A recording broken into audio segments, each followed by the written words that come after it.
ದಂಡ ವಸೂಲಿಗೆ ಸಾಲು ಸಾಲು ಪೊಲೀಸರು, ಟ್ರಾಫಿಕ್ ಕ್ಲಿಯರ್ ಮಾಡಲು ಮಾತ್ರ ಒಬ್ಬ ಪೊಲೀಸ್. ಹುಬ್ಬಳ್ಳಿಯ ದಾಜಿಬಾನ್ ರಸ್ತೆಯಲ್ಲಿ ಮೆರೆದಿದೆಯ ಪೊಲೀಸ್ ಇಲಾಖೆಯ ಬೇಜವಾಬ್ದಾರಿ.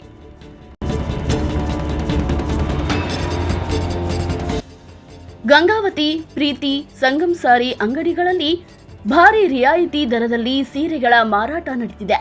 ಹುಬ್ಬಳ್ಳಿ, ಧಾರವಾಡ ಅಷ್ಟೇ ಅಲ್ಲ, ಇಡೀ ಉತ್ತರ ಕರ್ನಾಟಕದ ಮೂಲೆ ಮೂಲೆಗಳಿಂದ ಸೀರೆ ಖರೀದಿಸಲು ಜನ ಮುಗಿಬಿದ್ದಿದ್ದಾರೆ. ಪರಿಣಾಮ ಹುಬ್ಬಳ್ಳಿಯ ವಾಣಿಜ್ಯ ಹೃದಯ ಭಾಗ ದಾಜಿಬಾನ್ ರಸ್ತೆಯಲ್ಲಿ ಭಾರಿ ಟ್ರಾಫಿಕ್ ಜಾಮ್. ಆದರೆ ಈ ಬೃಹತ್ ಟ್ರಾಫಿಕ್ ಜಾಮ್ ನಿಯಂತ್ರಿಸಲು ರಸ್ತೆಯಲ್ಲಿದ್ದು ಮಾತ್ರ ಕೇವಲ ಒಬ್ಬ ಟ್ರಾಫಿಕ್ ಪೊಲೀಸ್. ಹೌದು, ನೂರಾರು ವಾಹನಗಳ ಗೊಂದಲವನ್ನು ಸರಿಪಡಿಸಲು ಆ ಒಬ್ಬ ಪೊಲೀಸ್ ಹೋರಾಡುತ್ತಿರುವುದು ದೃಶ್ಯದಲ್ಲಿ ಕಾಣಬಹುದು. ಪ್ರಶ್ನೆ ಒಂದೇ, ದಂಡ ಹಾಕಲು ಸಾಲು ಸಾಲು ಪೊಲೀಸರನ್ನು ನಿಲ್ಲಿಸುವ ಇಲಾಖೆಗೆ ಟ್ರಾಫಿಕ್ ಫುಲ್ ಜಾಮ್ ಆಗಿ ರಸ್ತೆ ಬಂದಾಗಿ ಸಾರ್ವಜನಿಕರು ಹರಸಾಹಸ ಪಡುತ್ತಿದ್ದರೂ ಯಾಕೆ ಕಾಳಜಿ ಇಲ್ಲ? ಸಾಮಾನ್ಯ ಸವಾರರಿಗೆ ದಂಡದ ಬಿಸಿ ಮುಟ್ಟಿಸಲು ತೋರುವ ಹುಮ್ಮಸ್ಸು ಇಂತಹ ಭಾರಿ ಟ್ರಾಫಿಕ್ ನಿಯಂತ್ರಿಸುವಲ್ಲಿ ಯಾಕೆ ಮಾಯವಾಗುತ್ತದೆ? ಒಬ್ಬನೇ ಪೊಲೀಸ್ ಹರಸಾಹಸ ಪಡುತ್ತಿದ್ದರೂ ಮೇಲಾಧಿಕಾರಿಗಳು ಕಣ್ಣಿದ್ದು ಕುರುಡರಾಗಿದ್ದಾರಾ?